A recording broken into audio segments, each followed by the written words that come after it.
Thank you. And congratulations for having progressed to this point. I trust learning is taking place.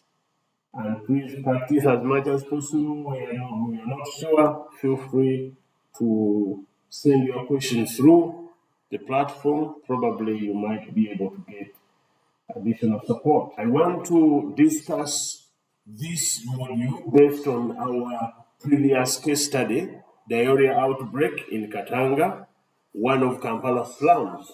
Why we want to use this is that we want to ensure that we become context-based and apply theory to practice as much as possible. Bias and confounding, there are a number of terminologies, and Nathan has done justice to many of them, but I just want to emphasize the causal pathway.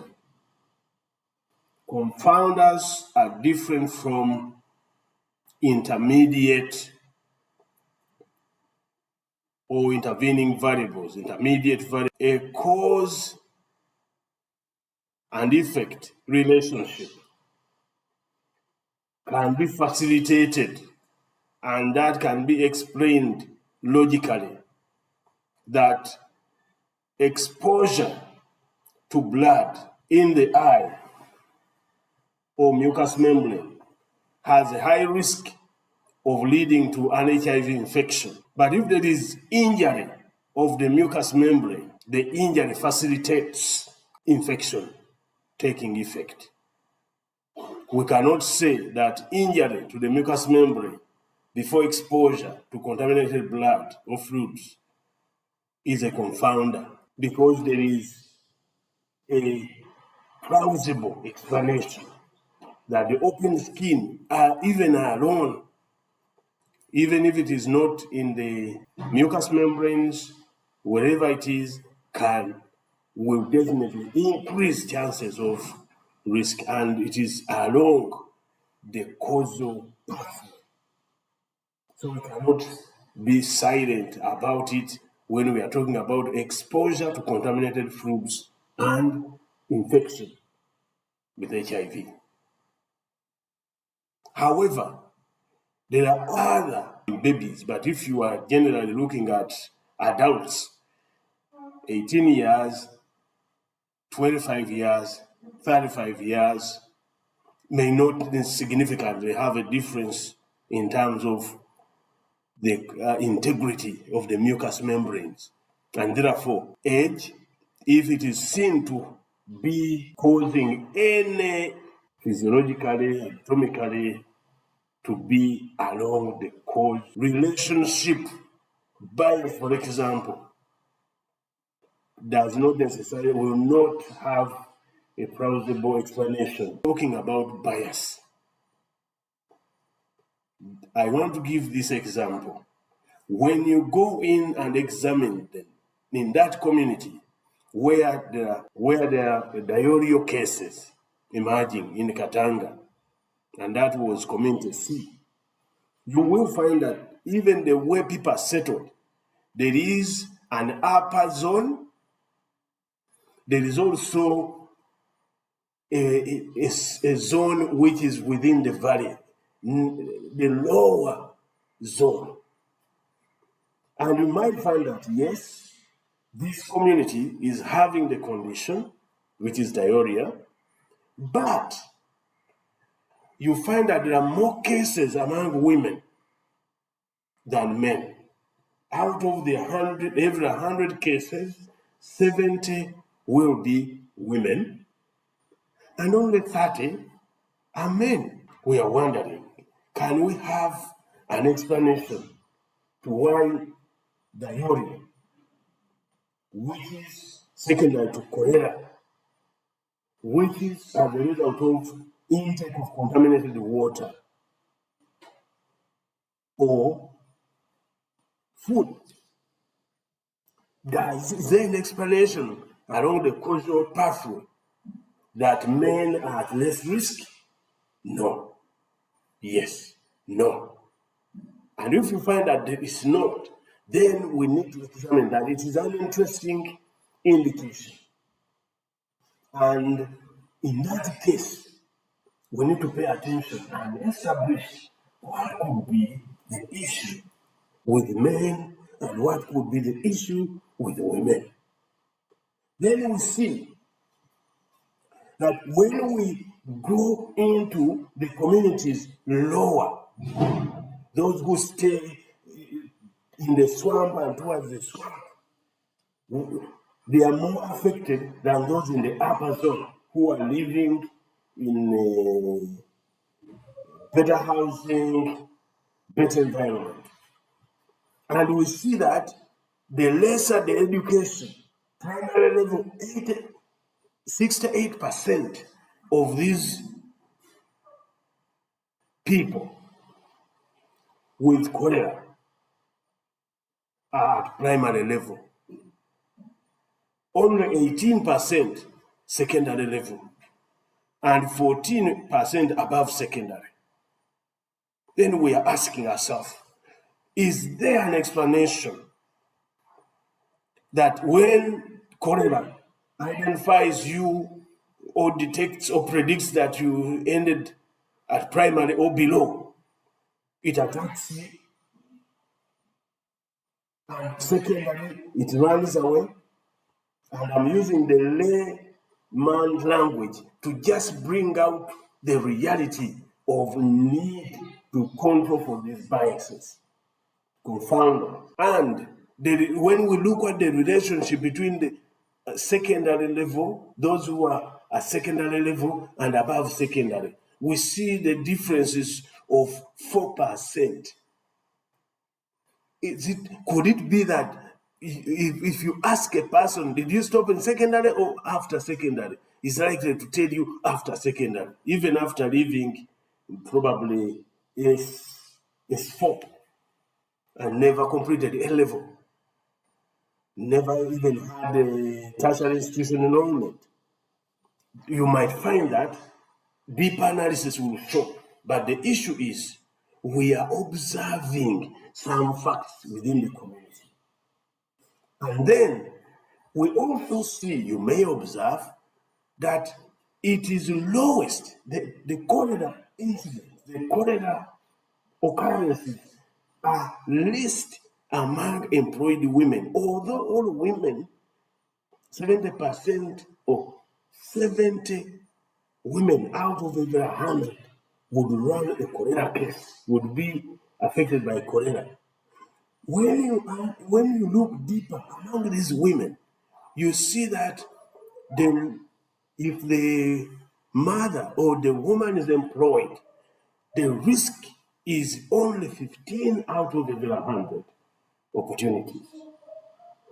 Then we are saying there might be an issue we need to check.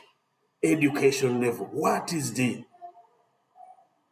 we cannot have a blanket consensus that women are more affected, because we are seeing that among women there are even those who are more affected. Therefore, what is the relationship between exposure to contaminated water and cholera disease with education, with employment, with gender? And we are sure these are not along the pathway. Sorry? That's why we get help, because these are like crude ratios. We need to go a little deeper. And I know we do not have a lot of time. We want to go in and examine 70 out of every 100 women run diarrhea. Then we get these women, that would be like the crude rate. It will give you a picture of what is happening in the community. But there are some realities that is not giving you of their education. What is the relationship between the risk of catching cholera and the level of education? Because the level of education could determine awareness of boiling water before drinking it, washing hands to eliminate contamination, probably with soap. And we can see that this can determine, this can give us a different picture. I'm a woman, but because I'm educated, I know how to read and write, probably the chances of having known about hygiene are high. If I'm employed, that means I'm a professional, and therefore it might be that I don't even stay home long, and I may not be exposed, might be eating food, probably not even from that particular community, using water for only bathing, but they might be affluent and they're using alternative sources of water. That's why if we are to say precisely that the risk of living in community C and catching diarrhea secondary to cholera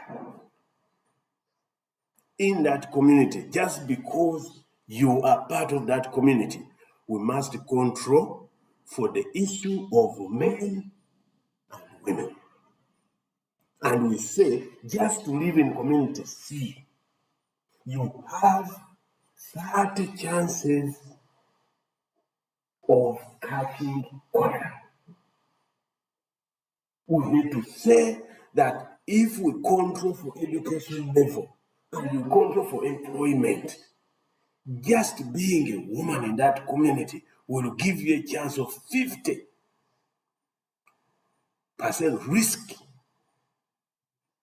of getting this condition, so that we can generalize and say women in this community, their adjusted risk or their actual risk, if we factor in gender, if we factor in education level and factor in employment status, all this will give you this risk rate. And that is an adjusted one, because we have controlled for 1, education level, 2, employment. They are significant, they can affect the risk of catching cholera, and they are important. And if you want to generalize, like whether you're a man or woman living in community C, what is the risk of me catching cholera? We control also for gender. Therefore, when we control for gender, control for education level, control for employment, we can be able to say that just being a member of that community will give you a risk of this proportion to getting cholera. And that allows us to fairly judge the risk, rather than telling people that no, 70 times higher risk if you're a man. If you're female. If you're uneducated, you have 68% risk. Or without controlling. That's why the crude rates will give us a picture. But when we talk about stratum analysis, we go ahead and examine under these women, how about the level of education? And strata mean you layer this particular indicator, this particular variable, layer it, primary level, secondary level, and tertiary level. Check it out and say, out of this 70%, what happens what is the contribution of those below primary? What is the contribution of those at secondary? What is the contribution of those post-secondary? You analyze and you'll be able to see the differences and how they play out. Now,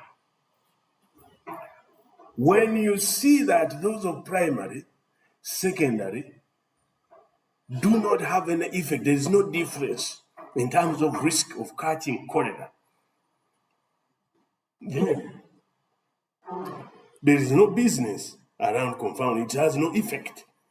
But the moment you see that lower education, primary education, has, for example, around a four-fold risk compared to that of secondary, then there is something to examine. And then we go ahead and do the rate adjustment. Rate adjustment would mean that we want to blind ourselves on these strata and categories, create a standard population, which we can call in quotes ideal population. Ideal population will eliminate considering education level, everything you just say, just a population that lives in there. So we compound the men, the women, the all education levels, and create an ideal population. Then we make calculations for each strata and adjust them to suit the ideal population and measure what is that adjusted risk of catching cholera, simply because you are living in that community. That would mean that you can now generalize whether you're educated at primary level or not, whether you are a woman or man, whether you are employed or not. When you live in that community, the risk is this. If you're a woman, this is it. If you're a man, this is it. And we've controlled for education level and employment status. We cannot hide ourselves from the reality that being educated reduces risk of disease generally because of the level of awareness. We cannot eliminate or be blind about the fact that being in employment makes you be in that community lesser times than a person without employment. And therefore, rate adjustments gives us that opportunity to be able to control for those other factors that are influencing the outcome through mathematical acceptable procedure of rate adjustment.